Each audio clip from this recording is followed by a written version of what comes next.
नमस्कार साथियों। उत्तरकालीन मुग़ल वंश में हम लोगों ने फर्रुखसियर तक अध्ययन कर लिया था। उससे आगे बढ़ते हैं तो आता है मोहम्मद शाह रंगीला। साथियों, मोहम्मद शाह रंगीला का जो काल है 1719 से 1748 तक।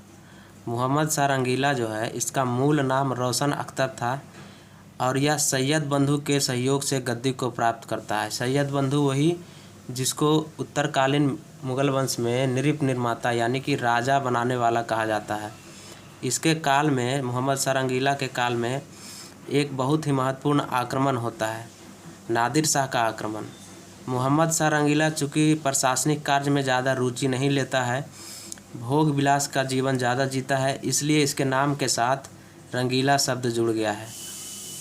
नादिर शाह जो है ईरान का रहने वाला था और 1739 में इसके समय में आक्रमण कर देता है।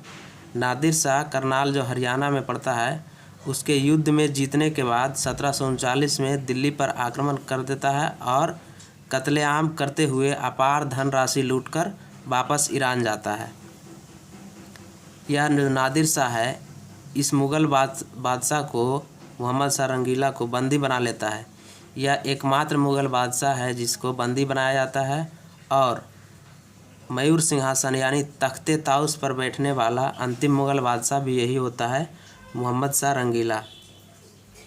और इसी के साथ चूँकि तख्ते ताउस यानी कि मयूर सिंहासन में ही कोहिनूर हीरा लगा हुआ होता है, और जब कोहिनूर हीरा लूट कर या जब तख्ते ताउस लेकर जाता है ईरान, तो उसी के साथ कोहिनूर हीरा भी नादिर शाह लेकर चला जाता है।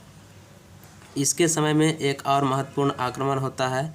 इसी के समय में बाजीराव प्रथम के नेतृत्व में अपनी शक्ति का प्रदर्शन करते हुए दिल्ली पर आक्रमण कर देता है। इस प्रकार हम कह सकते हैं कि दो लगातार आक्रमण जो है मुग़ल की कमज़ोर सैन्य शक्ति और लोगों के समस्त जो है उजागर कर देता है। यानी कि कहने का मतलब मुग़ल वंश का पतन जो है यहाँ से वास्तविक रूप से हम लोग कह सकते हैं कि शुरू हो जाता है। उसके बाद आगे जो शासक है अहमद शाह।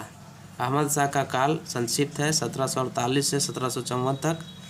अहमद शाह जो है यह गाजीउद्दीन के सहयोग से गद्दी को प्राप्त करता है, लेकिन इन दोनों के बीच, अहमद शाह और गाजीउद्दीन के बीच कुछ विवाद हो जाता है, अनबन हो जाता है। इसलिए इसकी दोनों आंखें निकाल कर इसकी हत्या कर दी जाती है अहमद शाह की। और गाजीउद्दीन जो है षड्यंत्र रच देता है और षड्यंत्र रच कर आलमगीर द्वितीय को गद्दी पर बैठा देता है। आगे आता है आलमगीर द्वितीय। यह जो आलमगीर द्वितीय है, इसके सहयोग से आता है गद्दी पर, गाजीउद्दीन के सहयोग से। और आलमगीर द्वितीय गाजीउद्दीन को अपना वजीर नियुक्त करता है, यानी प्रधानमंत्री बनाता है। इसके समय में दो महत्वपूर्ण युद्ध होता है, 1757 में पलासी का युद्ध और 1759 में बेदरा का युद्ध। उसके बाद आता है शाह आलम द्वितीय। शाह आलम द्वितीय जो है, इसका काल 1759 से 1806 तक है। इसका मूल नाम अली गौहर था।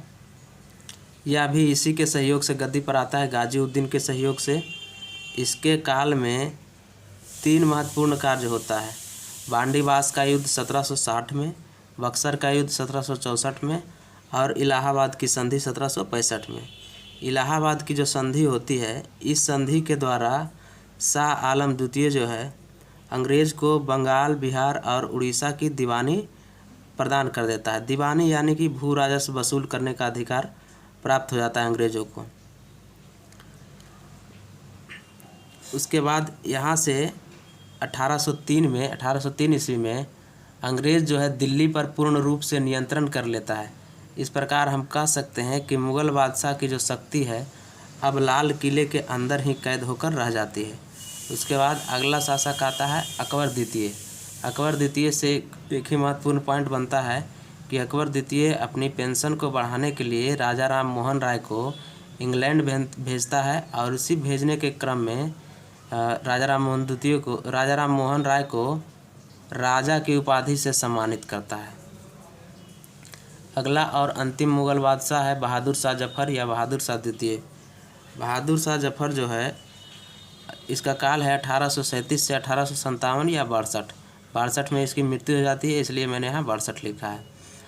बहादुर शाह जफ़र या बहादुर शाह द्वितीय अंतिम मुग़ल बादशाह होता है और यह 1857 की जो क्रांति होती है उसमें भाग लेता है। और जब भाग लेता है और तब अंग्रेज़ों से पराजित हो जाता है, तब अंग्रेज़ इसे रंगून निर्वासित कर देते हैं। वहीं इसकी मृत्यु हो जाती है रंगून में ही। इसकी मृत्यु पर एक बहुत ही प्रसिद्ध कथन है कि एक ऐसा मात्र मुग़ल बादशाह जिसको अंतिम समय में अपनी मातृभूमि पर 2 गज ज़मीन भी प्राप्त नहीं हो सका। इसकी पत्नी का नाम जो है जीनत महल, बहादुर शाह द्वितीय की पत्नी का नाम जीनत महल, इसको महल की परी भी कहा जाता है। आज भी इन लोगों का बहादुर शाह जफ़र का मकबरा जो है रंगून में सुरक्षित है। तो हम लोग कह सकते हैं कि बाबर के द्वारा स्थापित मुग़ल वंश यहाँ बहादुर शाह जफ़र के समय में समाप्त हो जाता है, जिसके पतन के कारण बहुत सारे शासक भी बनते हैं और कुछ इसकी नीतियाँ भी होती है। जैसे हम लोग कह सकते हैं कि इसके समय में कुछ अयोग्य उत्तराधिकारियों ने इसके पतन का कारण बना और इसकी विघटन की जो प्रक्रिया है वह भी पतन का कारण बनता है। और औरंगज़ेब की जो हिंदू विरोधी नीति है वह भी पतन का एक कारण है। और भी बहुत सारे कारण हैं, जैसे मनसबदारी व्यवस्था, इसका विशाल साम्राज्य होना, मुग़लों की आर्थिक नीति। इसके बाद हम लोग पढ़ेंगे मराठा साम्राज्य।